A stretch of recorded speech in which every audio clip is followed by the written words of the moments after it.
"Son of man, take a stick of wood and write on it, belonging to Judah and the Israelites associated with him. Then take another stick of wood and write on it, belonging to Joseph, that is to Ephraim, and all the Israelites associated with him. Join them together into one stick, so that they will become one in your hand."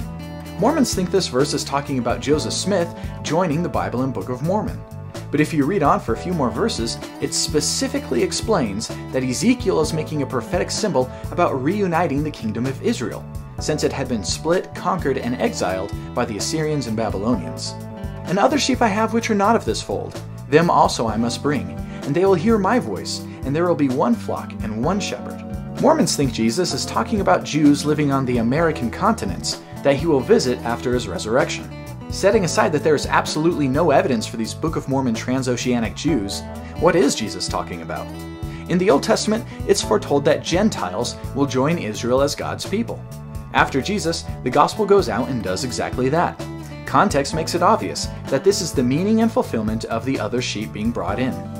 As for the counter-argument that those sheep must physically hear the voice of Jesus, there is plenty of biblical precedence for describing people as hearing God's voice not physically, but through messengers and writings. "Before I formed you in the womb, I knew you." This supposedly confirms the Mormon doctrine of the preexistence. But given that the Bible repeatedly affirms God's foreknowledge of all things and never talks about a preexistence, the proper interpretation is that God foreknew Jeremiah, not that Jeremiah existed before his birth.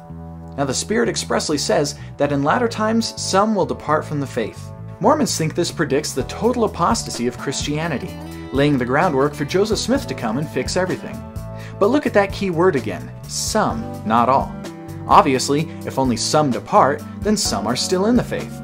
This proves the exact opposite of what Mormons want it to. There's simply no total apostasy in the Bible. Thus also, faith by itself, if it does not have works, is dead.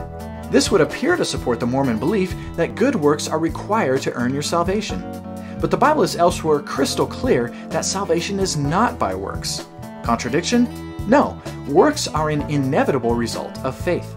Faith without works is dead because good works are an outward evidence that the faith is actually there. Although this list isn't comprehensive, it's easy to catch that the procedure is to unjustifiably shoehorn Mormonism into the Bible by isolating handy phrases and keywords. When the effort is put in to find out what the Bible is trying to say for itself, we find that it's internally cohesive, and Mormonism is simply irrelevant.